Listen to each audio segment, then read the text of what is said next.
I loved Electric Vendetta because it was lunacy. It was ludicrous to the point of laugh-aloud time. It concerned the discovery of naked male bodies in corn circles, crop circles, in the middle of the Berkshire countryside. Apart from being a lunatic story to do with extraterrestrials and so on, it was also hugely uncomfortable for the people who had to play said bodies, because A, they were nude, B, they were in the open air, it was the onset of autumn, it's quite cold, and B, all the dangly bits, the soft bits, indeed every bit, was pressed close to the cropped corn. These are like small daggers sticking up through the earth. Imagine a man on a bed of nails, you get something of the idea, of the pain, the agony. These extras went through, and they suffered nobly. I didn't hear a squeak, only low moaning from across the field did I hear. Do we know how he died? Scared to death by the look of it. His fingers are burned. We should get prints. Not exactly natural causes, then. Any more ID? Not as yet, no. What's those marks on his back? Some kind of puncture wound. There's no sign of any weapon. What about his hair? Look, there's a chunk cut out. Looks like he's been to my barber, sir. Thank you, Sergeant.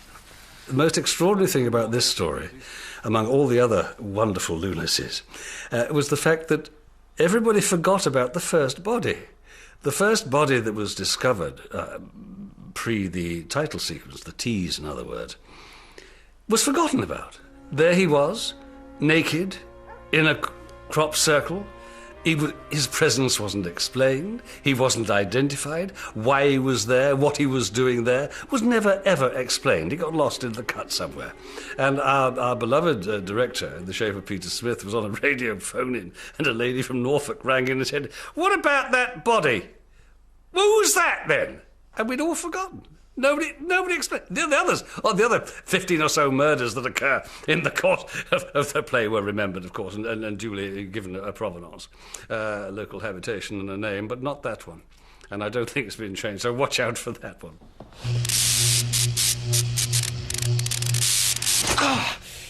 Bloody hell. There was one particular scene in which myself and Troy were inside a room in a house with all the doors have been locked and electrified. So if you touch the locks, then you get a shock. I went to one door, I got hold of it, and I went, "Ah!" like that, see, because of the electric shock. And I turned around and said, "Troy, try that door." And he did. Oh!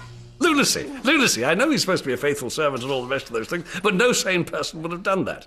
Added to which, he got one up on me on that one, I remember, because my acting vis-a-vis being electrocuted wasn't thought good enough, and I was referred to Troy's depiction of the same experience as being far superior, and I should imitate that, so I did.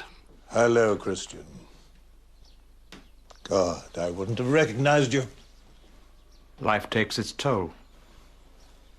Not even my Scotch, Christian. Where's your loyalty? It had in it Ursula Howells, Penryn Jones, and Alec McCann. Although the story was very silly, at its heart was a love triangle.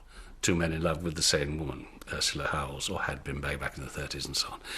And when she dies at the end, there is a deathbed scene, I suppose, for want of a better term, played among the three of them, which is just beautiful, just absolutely wonderful. You won't find acting anywhere better than that. I've come to ask you to forgive me.